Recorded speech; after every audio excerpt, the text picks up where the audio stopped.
Buenos días, mis queridos amigos. Permítanme que comience el episodio de hoy recordando uno de los más hermosos poemas de la lengua española, atribuido a Santa Teresa de Jesús, pero es dudosa la atribución. Yo me atengo a ella, porque de todos modos, aquello de lo que no cabe duda es que el autor o la autora es alguien genial.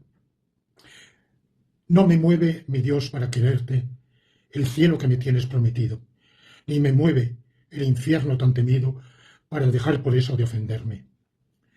Tú me mueves, Señor, muéveme el verte clavado en esa cruz y escarnecido. Muévenme ver tu cuerpo malherido, muévenme tus afrentas y tu muerte. Muéveme, en fin, tu amor, de tal manera que aunque no hubiera cielo yo te amara, y aunque no hubiera infierno te temiera. No me tienes que dar porque te quiera, pues aunque lo que espero no esperara, lo mismo que te quiero, te quisiera. Bueno, vamos a analizar qué emociones impulsan a Santa Teresa, me atengo a esa atribución, a amar a Dios. ¿En qué medida ese amor a Dios, según el precepto evangélico, ha de traducirse en amar a la humanidad, a los seres humanos? El primer sentimiento es el de compasión,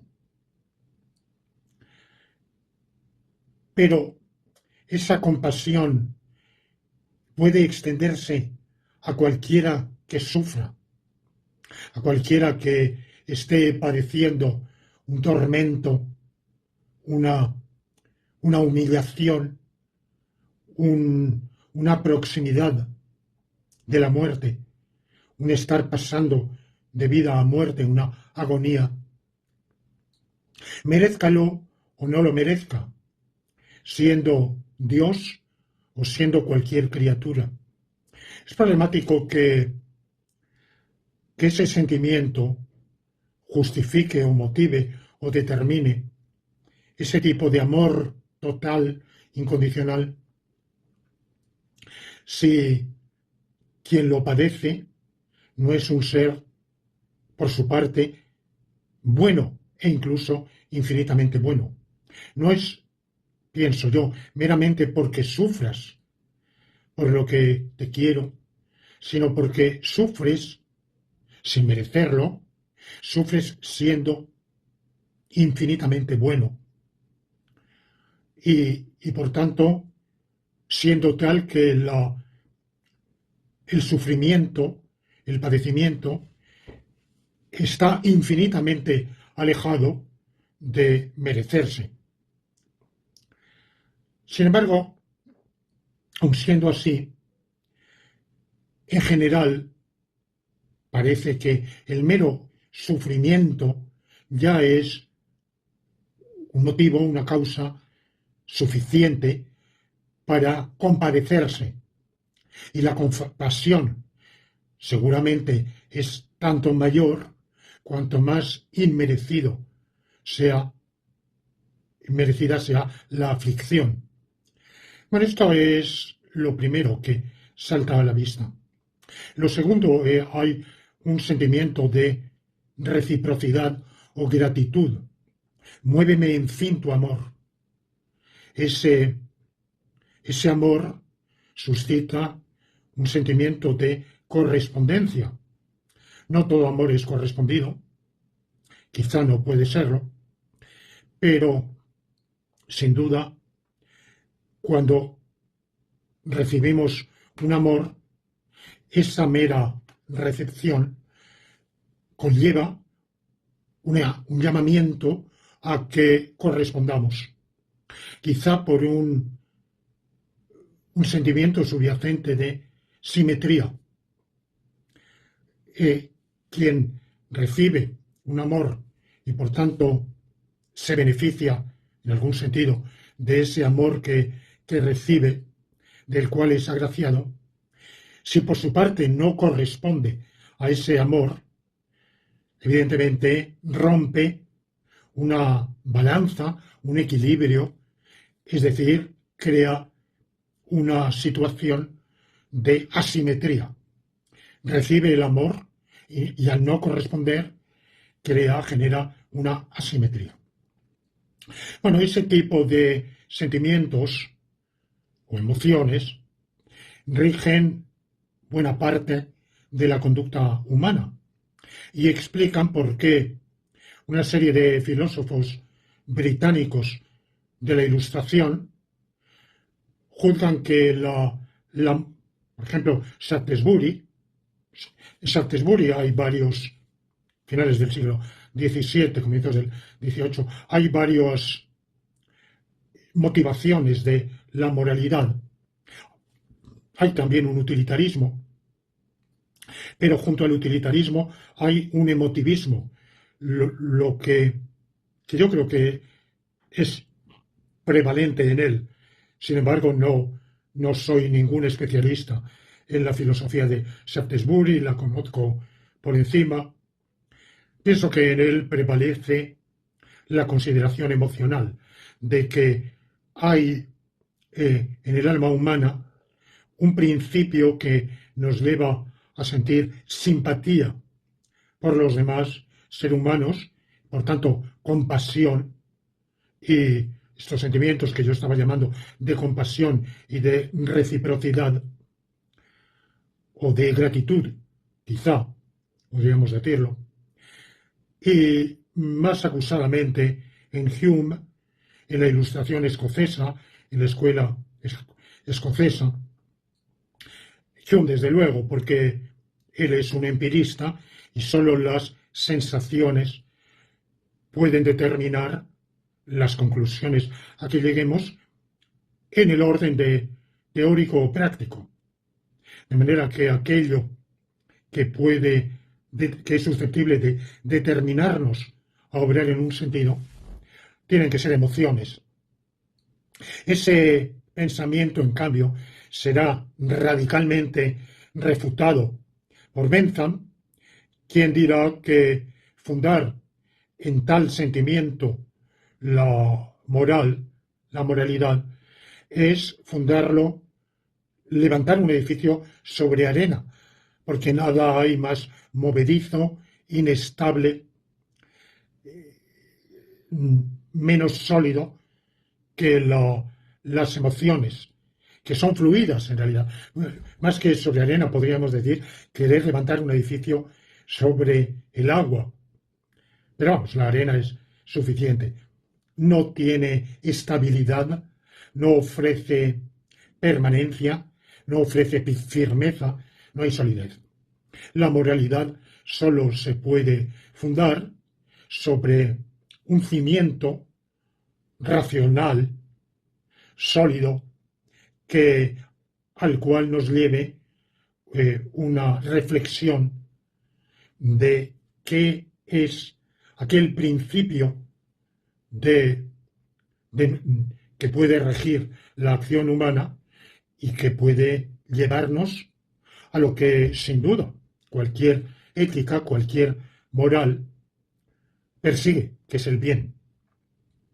Y él propone, que sea el principio de utilidad, buscar la máxima utilidad del máximo número, porque ese es un principio del cual pueden derivarse aquellas acciones que contribuyan a lo mejor para el ser humano, aunque en su moral también Bentham no, felizmente, incurre en inconsecuencias y, por ejemplo, su consideración de que hay que incluir a los animales no humanos en nuestro trato ético, que no hay una moral perfecta si se excluye de ella totalmente a los animales no humanos, porque, entiendan o no entiendan, sufren.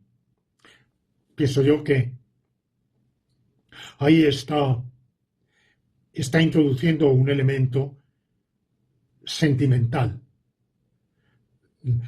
El ser no humano, el animal no humano que sufre, merece compasión por la aflicción que está padeciendo, y esa, digamos, esa máxima difícilmente se deriva de ese otro principio de utilidad máxima, que es la regla de oro de su utilitarismo. Bueno, y por otro lado tenemos otro principio.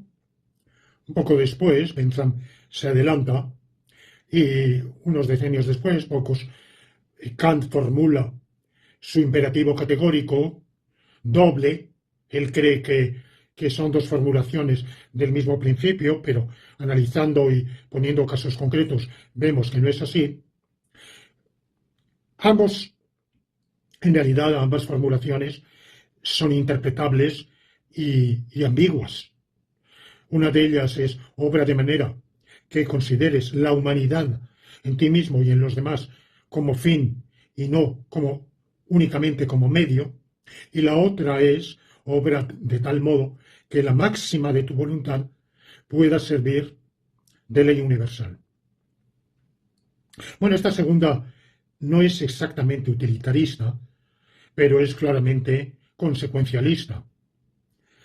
Obra de tal manera que si se promulgara la ley de obrar con respecto a la máxima de tu voluntad y se obedeciera esa ley, vamos, estoy dando una interpretación, claro, porque en sí la formulación de Kant es muy oscura, no se sabe bien qué quiere decir. Obra de tal manera que tu acción se ajuste a un precepto ideal que tú mismo formulas, pero un precepto tal que si se promulgara y todos quienes, todos los humanos con capacidad de entender, todos los seres del cosmos, todavía ahí encontramos motivos de duda de quién es ese todos, ley universal, o sea, ley obedecida por todos. ¿Quiénes son todos? Bueno, por lo menos los humanos. Obra de tal manera que te ajustes a un precepto que si se promulgara por un legislador universal y todos lo obedecieran, las cosas irían bien. Bueno, ambas máximas, la de Bentham y la de Kant, plantean problemas amplísimos, porque ¿cómo puedo saber que al actuar de una manera determinada, por ejemplo, al grabar este vídeo de hoy, contribuyo con ello a la máxima felicidad del máximo número, en vez de hacer otras cosas? Por ejemplo, formar parte de un grupo de movilización para hacer presión en los gobiernos que apoyan a Israel, a fin de que presionen a Israel para aliviar, por poquito que sea, el sufrimiento de la población de Gaza. Bueno, esa sería una alternativa. Ahora mismo podría estar buscando y hacer algo en ese sentido. Y muchas otras cosas que podría, sin llegar a algo tan espantoso como el genocidio de Gaza, hay sin duda más cerca gente a quien podría salir a movilizarme en acciones de solidaridad, de caridad. Bueno, o quizá hacer otras cosas. El tiempo que estoy dedicando a hacer este vídeo lo estoy sustrayendo de otras actividades intelectuales, y quizás si las hiciera a largo plazo habría hecho una contribución mejor a la vida humana. Por ejemplo, reemprender algunos de los escritos que inicié. Sé que no me queda vida para completar todos y quizá ninguno de ellos, pero tal vez si me concentrara en uno de ellos y le dedicara todo mi tiempo disponible, a lo mejor lo acabaría, quizá contribuiría más a, a por poquito que fuera, a poner mi granito de arena para lograr la máxima felicidad del máximo número. No lo sé. Y lo mismo Kant. ¿Cómo saber cuál es la máxima de mi voluntad cuando estoy grabando este vídeo? Bueno, pues estoy grabando porque considero que la que le debo por gratitud. La sociedad me ha facilitado muchos problemas, tras muchos sinsabores, muchos sufrimientos, mucho pelear, tragarme muchas injusticias, muchas alcaldadas. Pero bueno, al final la sociedad me ha procurado unos recursos, un medio de vida que me han permitido dedicarme a la filosofía, al estudio del derecho, al cultivo de la lógica, digamos, a la vida intelectual, y yo, en gratitud, le debo el contribuir, en la débil medida de mis posibilidades, a elevar el nivel cultural, social, a transmitir las conclusiones de mi filosofar, de mi trabajo de lógica, filosofía, pensamiento jurídico y político, de tal manera que eso pueda ser útil a la sociedad. Una parte de esa contribución es la producción de esta serie de vídeos. Por lo menos eso espero, eso trato de conseguir. Ahora bien, ¿es la mejor contribución que puedo dar? No lo sé, no lo sé. A lo mejor otras contribuciones en este mismo tiempo serían más provechosas, socialmente más provechosas. Pero no tengo ningún medio de comprobar si mi opción es la más acertada, y en realidad nunca lo tengo. ¿Qué hacer? ¿Quedarme paralizado? Bueno, yo tengo hay varias respuestas para salir de ese atolladero, de esa encrucijada. Y es buscar sucedáneos, alternativas factibles, porque esas reglas, como la de Bentham o la de Kant, no nos dan solución. Ni nos da solución Aristóteles, que dice el fin de la acción humana es la felicidad, porque todos la buscan, y por tanto la indagación ética consiste en indagar, averiguar cuáles son las maneras más idóneas para alcanzar la felicidad. Pero no nos dice si aquella felicidad que hemos de procurar es la nuestra, la de nuestros amigos, la de nuestros seres queridos, la de nuestros conciudadanos, la de la humanidad, la del cosmos, la de la comunidad de seres vivos de este planeta. Bueno, Aristóteles dice muchísimas cosas interesantes, pero al final, verdaderamente, yo, por lo menos en mi lectura, no he hallado una respuesta clara a estas preguntas. Y, por tanto, cuando se dice hay dos tipos de moral, la consecuencialista y la kantiana, no, esa dualidad es errónea. Hay muchos tipos de moralidad. Hay otra moralidad que dice es bueno lo que manda Dios, o lo que mandan los dioses. ¿Por qué? Porque lo han mandado. Ese tipo de voluntarismo existía ya en el pensamiento pagano, en el pensamiento de muchos pueblos, por supuesto, en la religión israelita Por ejemplo, ¿por qué hay que cumplir los 10 mandamientos? ¿Porque son buenos? ¿O los preceptos del Levítico, del Deuteronomio? No, porque los ha mandado Dios. Lo mismo, por ejemplo, dentro del salafismo en el Islam. La regla de moralidad es el mandamiento de Dios. Y si preguntamos, ¿por qué Dios ha mandado eso? Las 5 plegarias al día y no 6 o 4 o 3. Peregrinar a la Meca una vez en la vida y no 2. Podía haber preceptuado ir 2 veces. O cualquier otra. Por ejemplo, abstenerse de bebidas alcohólicas. Podemos decir, hombre, lo ha mandado porque es bueno para la salud, pero sin duda hay muchas otras abstenciones que son buenas para la salud y no están preceptuadas. No, el buen salafista dice, no hay que buscar un porqué. No hay que buscar un porqué. Dios lo ha mandado. Punto final. De manera que esa es otra moral.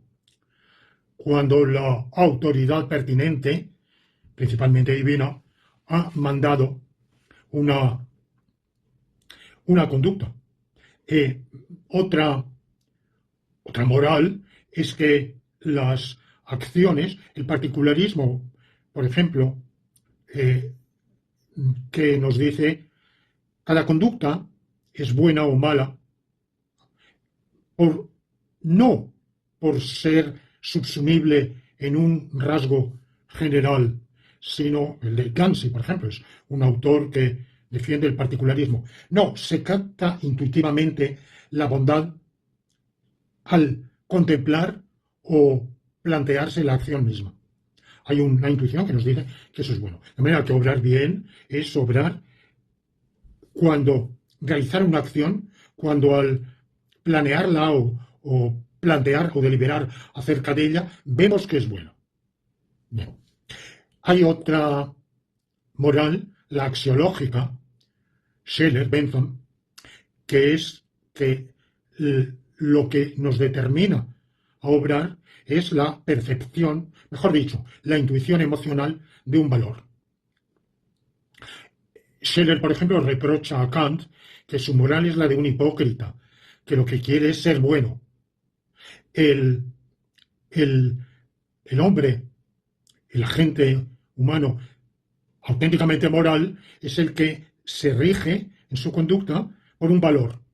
Comprueba que una conducta determinada sobre la cual está deliberando realiza o realizaría un valor, es atraído por ese valor y la realiza. Claro, luego está el problema tanto en Scheller como en Hartmann, de la jerarquía de los valores. Por ejemplo, quien realiza una acción porque es bella, está actuando según un valor estético. Lo que pasa es que ese valor estético puede no ser éticamente lo mejor. Puede, por ejemplo, planear un crimen perfecto. Hay una belleza, puede verse así, quien lo organiza es una estética de la organización, la preparación, el allegar los medios y luego el preparar también la ocultación, por lo menos la ocultación de la autoría. Bueno, hay una labor en todo eso que se ha hablado de criminales que se deleitan, que tienen un deleite estético en esa conducta. Bueno, evidentemente, sea así o no, están actuando a tenor de un valor estético por encima del cual está el valor ético. Esa acción será un crimen perfecto que tendrá una cierta belleza. Seguramente hay otras conductas menos reprensibles que tienen también tanta belleza o más, pero bueno, dejando eso, actuar a tenor de un valor ético es mejor. Para Scheller, los valores espirituales son los supremos Y por tanto, cuando hay una duda, una deliberación acerca de qué valores van a regir nuestra conducta, de conformidad con la escala de valores, deberían ser los valores espirituales. Esa es la idea de Schiller. Bueno, por tanto, hay esa dicotomía de moral kantiana que se supone intencional y moral consecuencialista que atiende a las consecuencias es una simplificación. Hay muchos tipos de morales. Primero, porque la kantiana también es consecuencialista. Es difícil hallar una moral que para la cual las consecuencias sean indiferentes. Pero quizá la moral de la obediencia, quizá esa es efectivamente no consecuencialista, porque actuar según el mandato divino, pase lo que pasare. Por ejemplo, para un israelita, abstenerse de cualquier trabajo el sábado, porque lo ha mandado Jehová, eso es bueno, aunque al abstenernos de trabajar, por ejemplo, los bomberos, si se abstienen de ir a apagar un incendio, se provocará una desgracia, morirán abrasados, quemados vivos los habitantes del inmueble que no han podido escaparse, habrá una pérdida material que acarreará consecuencias graves. Bueno, se hubiera evitado si hubieran trabajado. Pero la obediencia al mandamiento divino conlleva prescindir de interesarse por las consecuencias. De manera que hay una pluralidad de morales. Por eso saber qué es bueno es tan difícil. Digamos que el vulgo ignaro puede creer que sabe qué es bueno y qué es malo por intuición o sin planteárselo. Pero claro, justamente el estudioso de ética, quien haya estudiado la asignatura de ética y por tanto la historia, algo mejor o peor, la historia de los sistemas éticos, sabe que hay muchísimos sistemas de pensamiento ético y por tanto muchas definiciones de lo bueno y lo malo. Bueno, a mí me convenció mucho Nicolas Rescher en una obra que leí en los años 70, en la cual él defendía el utilitarismo, pero no el utilitarismo de actos, sino el utilitarismo de reglas. Obra, no, según dice Bentham, obra de tal manera que con tu acción, con tu conducta, contribuyas a la máxima felicidad del máximo número.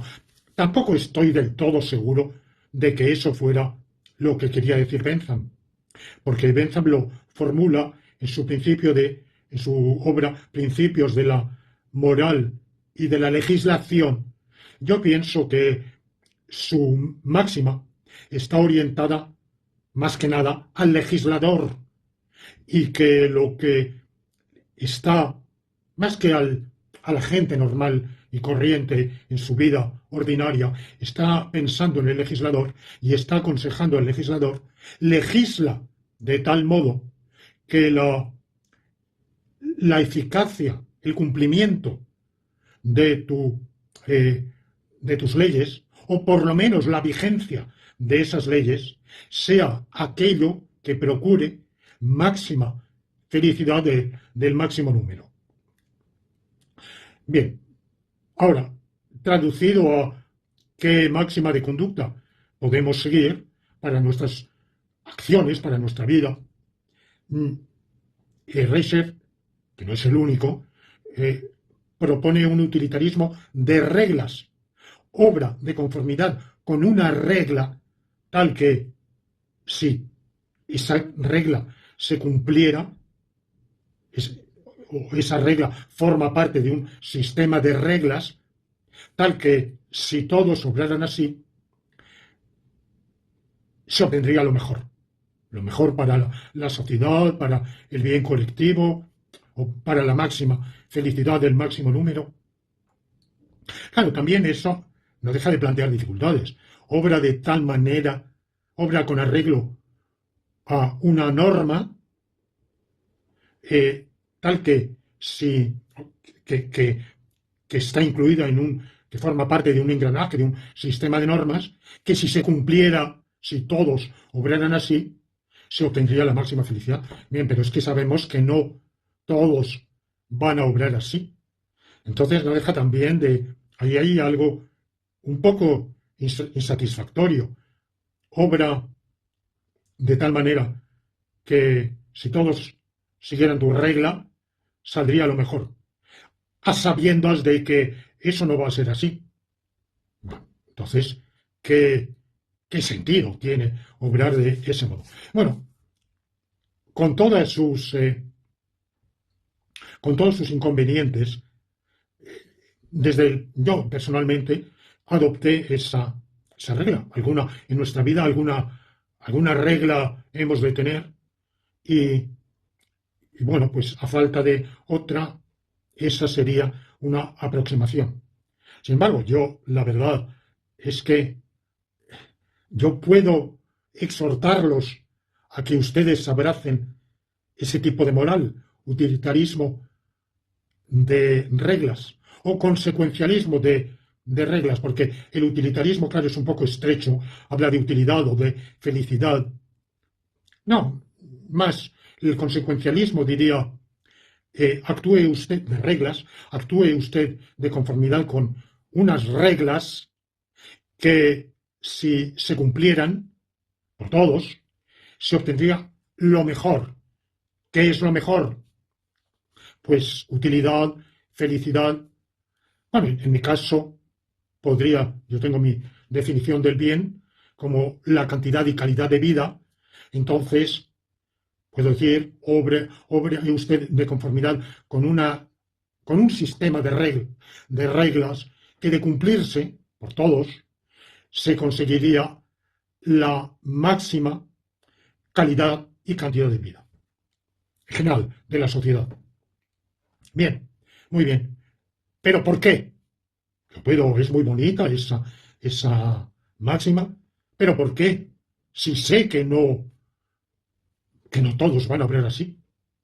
Y sé que por tanto, muchas veces voy a obrar con arreglo a esas reglas, voy a sacrificar en parte mis intereses, voy a renunciar a algo a una ventaja, a un beneficio propio que podría obtener, diciendo no, porque hay por ejemplo, una regla de honestidad, no hacer trampas, no plagiar. Por ejemplo, yo como escritor, como productor de obras intelectuales, no atribuirme mérito ajeno, no engañar al público haciéndole creer que yo soy el originador de una idea que en realidad le debo a otros.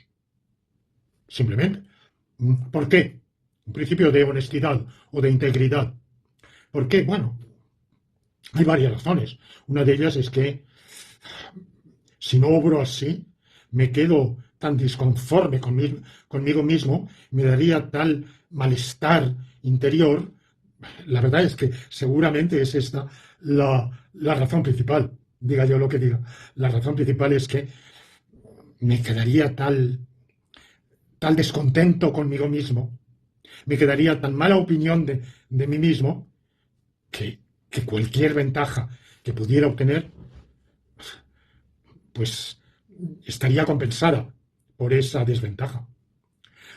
Alguien puede decirme, bueno, usted no lo necesita, tiene ideas para dar y tomar y que salen a borbotones, que brotan en torrente, como de un manantial. Y eso, reconozco, sinceramente, es verdad. Pero si tuviera menos, con todo, me sentiría para evitar ese malestar, ese menosprecio que sentiría hacia mí mismo, pues evito el obrar así. Pero puedo racionalizarlo y decir, evidentemente la vida intelectual y la comunicación humana es mejor si obramos con integridad, con honestidad. Otra norma a la que me atengo es: cumple las promesas, lo prometido es deuda. Claro, esto es verdad que muchas veces colisiona con otros deberes, pero por lo menos caeteris paribus, es verdad que lo prometido es deuda y que una de las reglas que forman parte de un sistema normativo de conducta, que si se cumpliera se obtendría el mejor resultado, es ser cumplidor, no dejar incumplidas las promesas. Bien, pero claro, sé que otros no van a cumplir sus promesas. Sé que muchos, muchísimos no las cumplen. Muy a menudo he experimentado, incluso de parte de mis amigos, de allegados, de gente próxima, el que han incumplido sus promesas por razones diversas que no entro ahora a valorar, por desidia, mm, porque por dejarlo para mañana, eh, indefinidamente, justamente porque a veces colisiona con otros intereses y en definitiva prefieren atenerse a esos intereses, por lo que sea. Sé que ese principio de cumplir la promesa, deben cumplirse las promesas, bueno, ojalá que todos lo hiciéramos, pero sé que no se va a cumplir. Entonces, claro, es decir, bueno, no deja de haber algo de quijotesco en así todo cumplir la promesa, a sabiendas de que justificarlo por ese principio del utilitarismo de reglas es problemático, y quizá al final es difícil dar una justificación a cualquier regla ética o moral.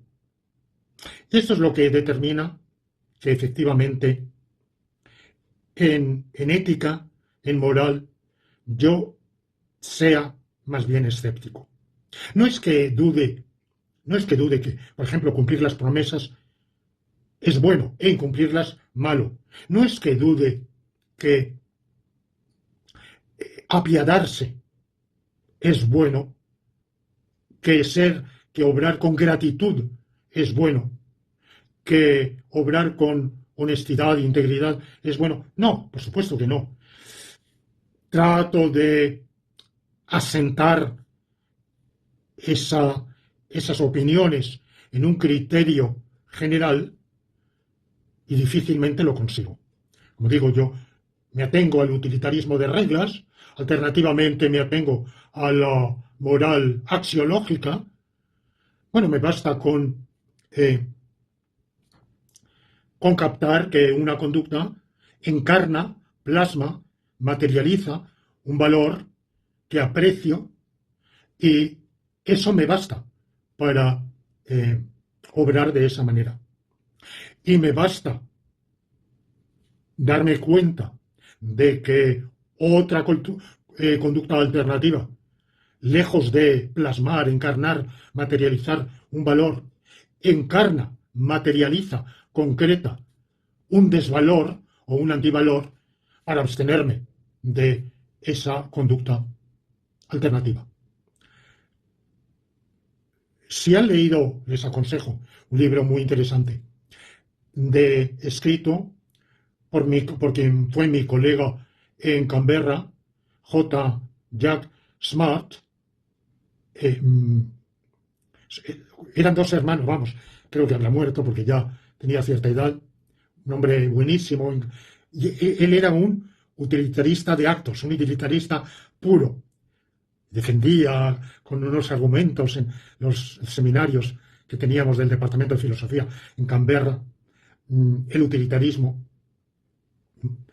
y daba gusto escuchar ese nivel de la buena filosofía analítica anglosajona, y fue coautor con un filósofo inglés, desgraciadamente fallecido prematuramente de cáncer, Bernard Williams, y escribieron un libro sobre el utilitarismo, Utilitarianism for and Against, utilitarismo a favor y en contra.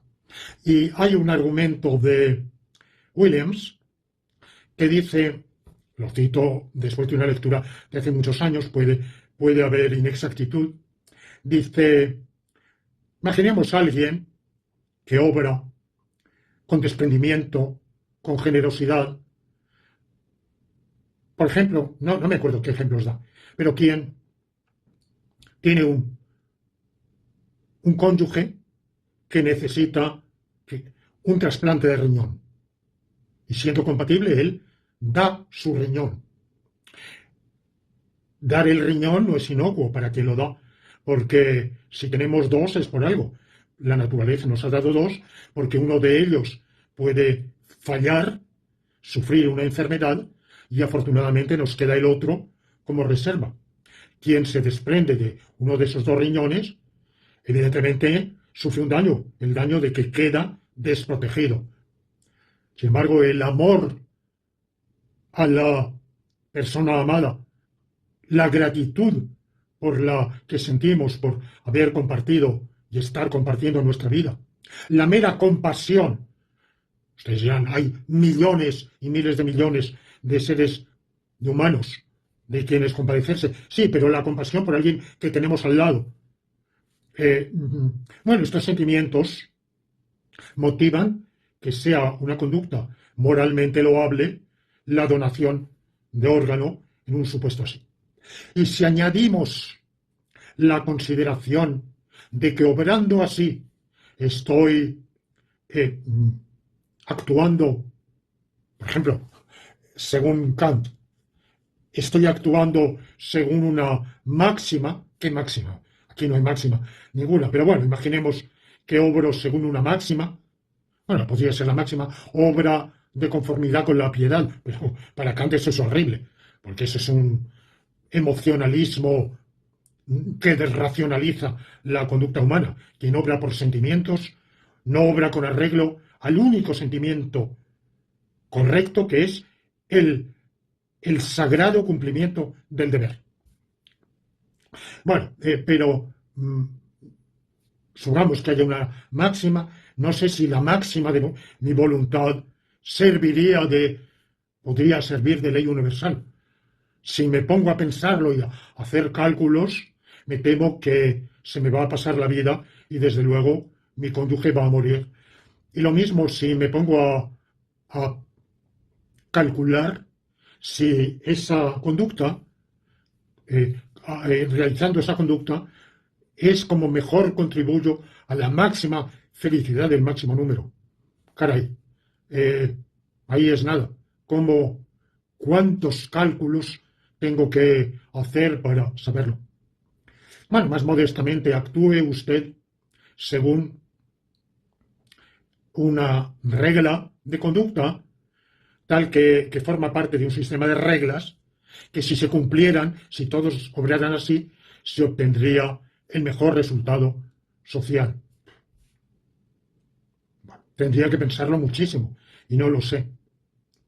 Bueno, yo por de pronto creo que sí, tengo una idea, pero no la he demostrado, de que obrando, si se obrara en general con arreglo a principios de compasión, gratitud, solidaridad, reciprocidad, las cosas irían bien, o por lo menos mejor.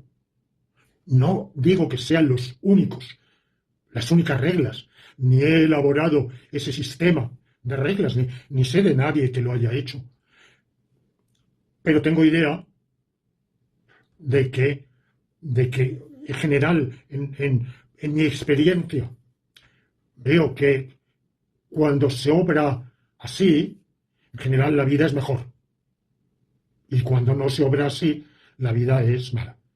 Por ejemplo, vivir con alguien que es generoso, bondadoso, que se apiada de los que sufren y trata de aliviar el sufrimiento, trata de ayudar a quien lo necesita.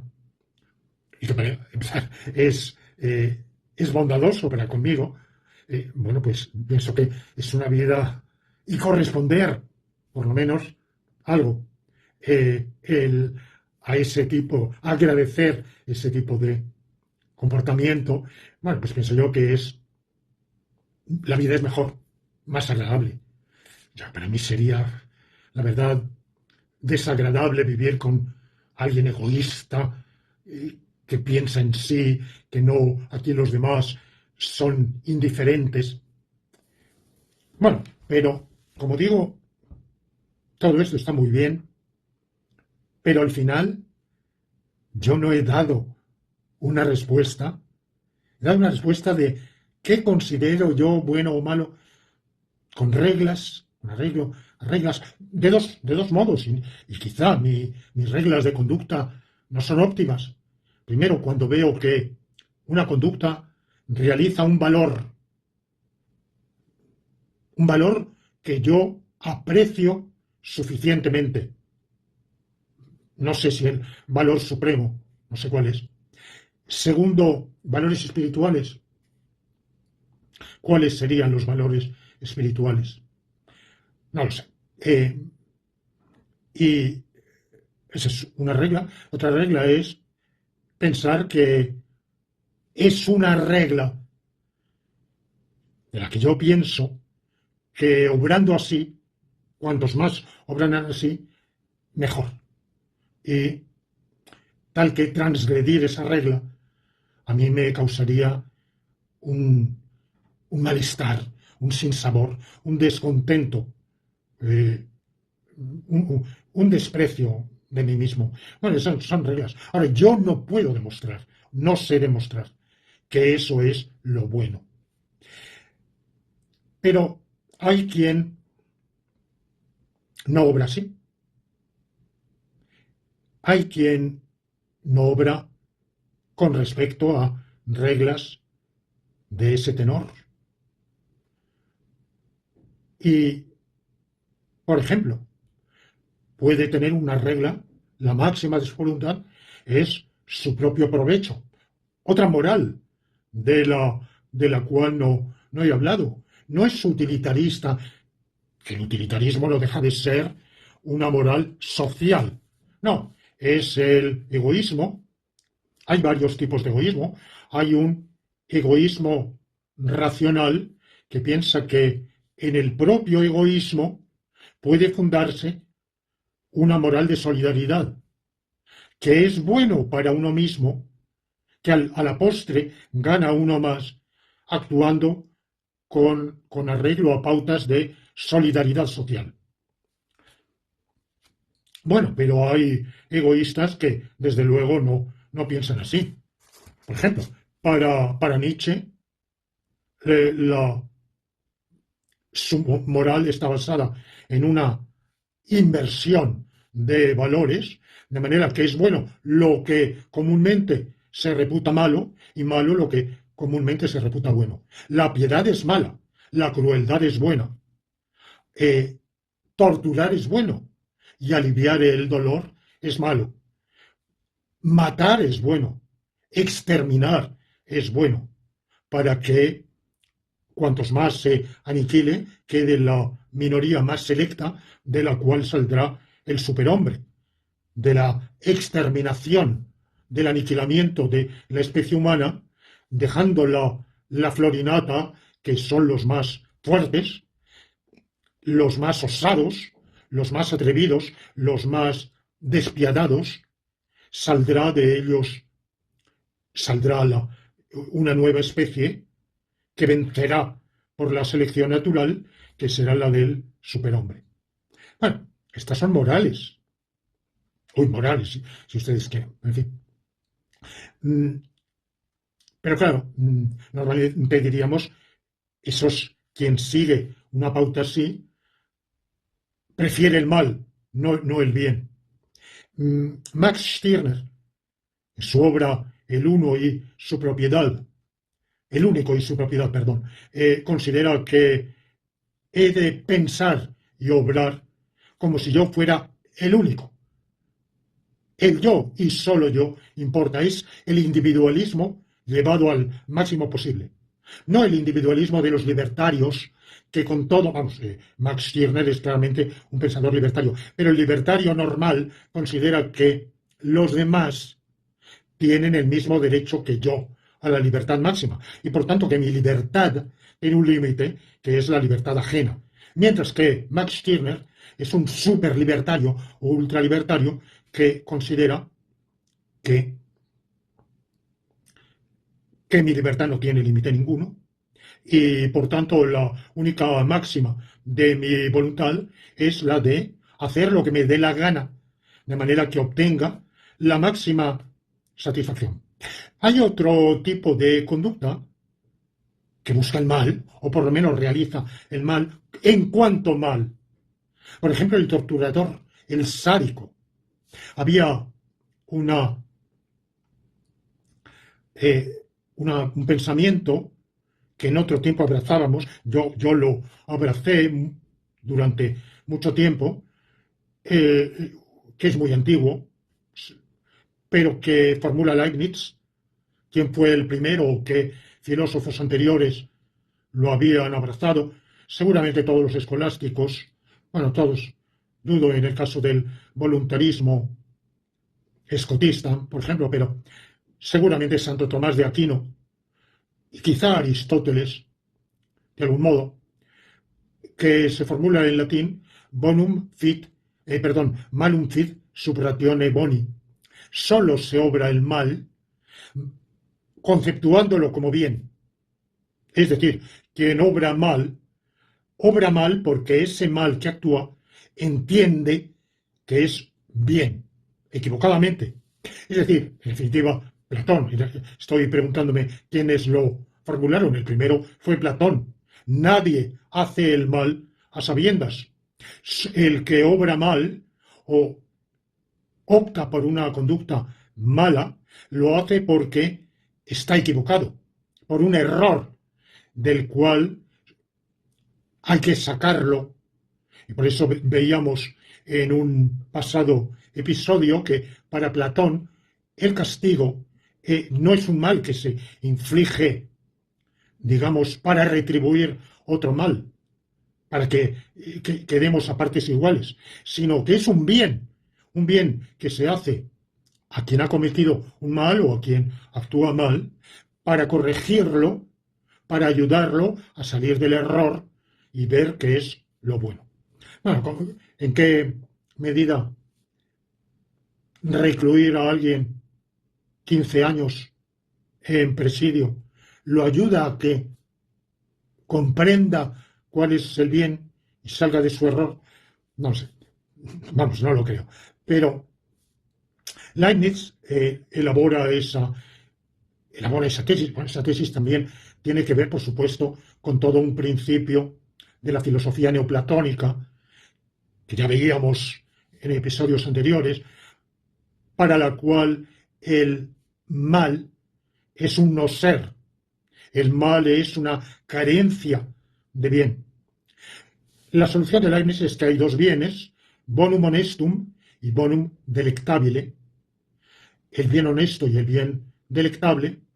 Entonces, él obra éticamente, de manera éticamente correcta, quien antepone el bonum honestum, e incorrecta quien antepone el bonum delectabile.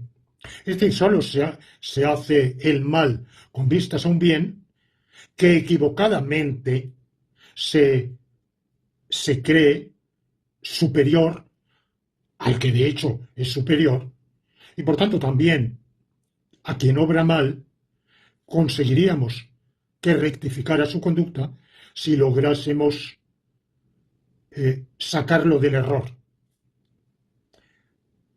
El problema está en que la experiencia no confirma ese optimismo.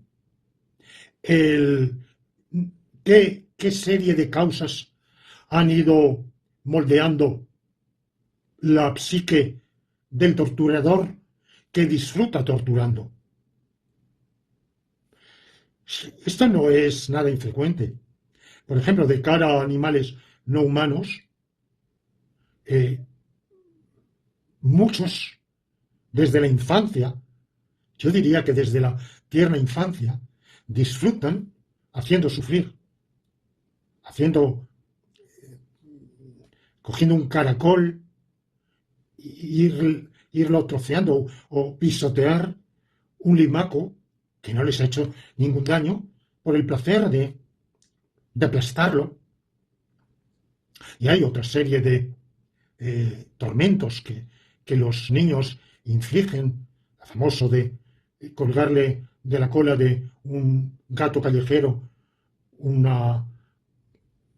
algo encendido que va haciendo daño. Bueno, tantísimas, podríamos enumerar tantísimas torturas y decir, no, es que no, esto lo vemos practicar a niños, ¿eh? Estoy hablando justamente de tantos juegos infantiles, de infligir daños. Y por supuesto infligir daños a seres humanos también. Mayores o menores, claro, porque también esto varía según lo que se puede hacer, lo que se está en condiciones de hacer. Y hay quien disfruta. Cuando digo hay quien, yo diría casi todos. Casi todos. O todos. Todos somos así. Pienso, mi opinión es que todos somos así, salvo en la medida en que nos han socializado para vencer esa inclinación. Pero bueno, ustedes dirán qué visión antropológica tan pesimista es la de Hobbes, Homo homini lupus. Bueno, pues sí, es la opinión que yo tengo. Pero aquello de lo que no cabe duda es que hay sádicos que obran mal a sabiendas de que es mal porque les atrae el mal. Se habla de los cultores del satanismo. Existen, es un mito, no existen. ¿Qué hacen exactamente los satanistas? Efectivamente, realizan algunas de las lúgubres y sórdidas conductas que se les atribuyen. Lo desconozco. Es una realidad, pero que hay malvados quienes se deleitan haciendo el mal, haciendo sufrir. Esto lo he visto, lo he sufrido. En la vida académica, lo he visto en muchas esferas de la vida, pero en la vida académica, cuando me tocó pasar por el martirio, lo que he relatado en un escrito que ustedes pueden hallar, la ordalía o los concursos de Petralba. Está claro que los miembros del tribunal se deleitaban, varios de ellos, se deleitaban haciendo sufrir. No se trataba solo de salirse con la suya y de que el desenlace fuera el que les apetecía. No, sentían claramente, era visible un gusto en hacer sufrir. Uno de ellos lo dijo, el candidato está ahí para sufrir y él para hacer sufrir. De manera que eso existe. El mal también atrae. No solo atrae el bien, sino que atrae el mal. Por eso,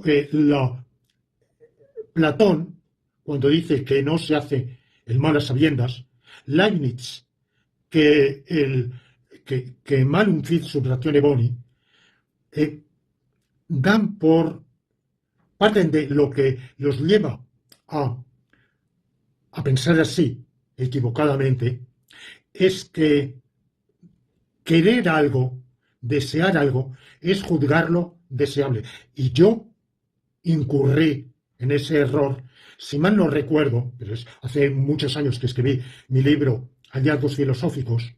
De ese libro el capítulo que sin duda menos dispuesto estaría hoy a suscribir es el capítulo de ética que yo no llamé ética, sino agatología, y en el cual, vamos, por aquella época, si eso lo plasmé exactamente en ese libro o en otros escritos de la época, que escribí en el año 90 del pasado siglo, 35 años, por aquella época yo sostenía una tesis de la cual no era originador, pero que me había convencido, y es que desear es juzgar deseable. A mí me llevaba a suscribir esa tesis un principio de reducción. La filosofía analítica es una filosofía que trata de, entre otras cosas, de analizar los conceptos de tal manera que en la medida de lo posible, un concepto difícil, problemático, oscuro, se analice, se dilucide, se reduzca a otros conceptos más claros. Y, claro, ¿qué es desear? Es decir, bueno, vivencialmente, por introspección, sabemos qué es desear. No necesito que el neurofisiólogo haga un estudio electroencefálico para saber que, por ejemplo, el deseo consiste en la activación de tales neuronas de mi cerebro y no de tales otras. Si al margen de los descubrimientos de la neurofisiología, yo puedo, en vez de tener la panoplia de conceptos que tengo para describir estados mentales, puedo hacer estribar alguno en otro más claro, menos problemático, pues he dado un paso de comprensión. Entonces yo pensé que, como digo, no era el autor de esa idea, que desear equivalía a juzgar deseable. También lo piensa, aunque no lo diga exactamente, no lo articule como yo lo estoy diciendo, John Stuart Mill, cuando defiende el utilitarismo, diciendo que la felicidad es el bien al cual hay que tender, que es lo deseable, y la prueba es que, ¿por qué? ¿Cómo lo demuestra? Porque es lo deseado. Cualquiera que sea nuestro deseo, lo deseamos porque nos hace felices. Y como eso es lo que deseamos, eso es lo deseable. El problema está en que, claro, el sufijo able, en español, en inglés able, es un sufijo que tiene dos acepciones. En latín hay una diferencia entre dos sufijos, endus y habilis. Una cosa es lo faciendum y otra lo factibile. Una cosa es lo desiderandum y otra lo desiderabile. Lo desiderandum es aquello que hay que desear, que se debe desear. Lo desiderabile es aquello que se puede desear.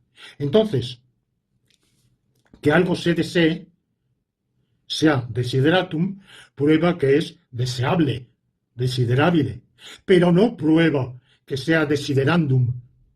Pero como ese sufijo o esa desinencia ndum del latín lo hemos perdido en nuestras lenguas modernas, lamentablemente, pues lo reemplazamos por hable, pero en un sentido peculiar de hable. Y decimos, es aconsejable llegar antes de las 3. Bueno, es aconsejable, quiere decir, sí, quiere decir que se puede aconsejar. No, no que es posible aconsejar, sino que se debe aconsejar.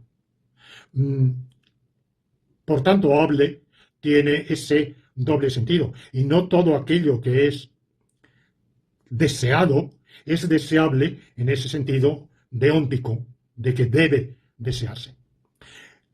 Como Leibniz y Stuart Mill y Platón considera que deseable significa que desear, perdón, significa considerar deseable. Y evidentemente solo, o sea, desiderandum, y solo es desiderandum lo bueno, se considera que desear equivale, se reduce, en definitiva, a considerar bueno. Y por tanto, quien quiere el mal está equivocado, sencillamente. Pero la experiencia no corrobora esa hipótesis, sino todo lo contrario, y, y corrobora, antes bien, que se puede querer el mal.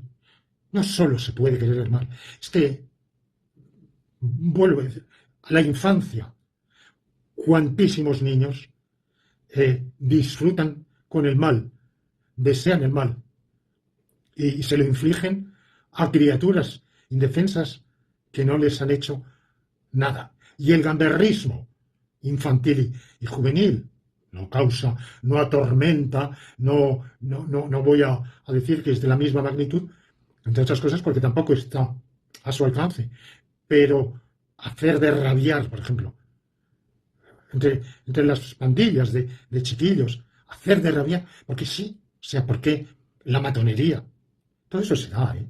Todo eso se da y se da tantísimo. Es decir, no, es que no es la socialización lo que nos ha hecho mal. No, no.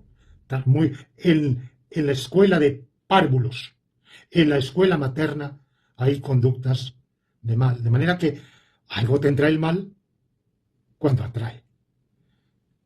Bueno, pues sobre esto continuaremos hablando en los próximos episodios.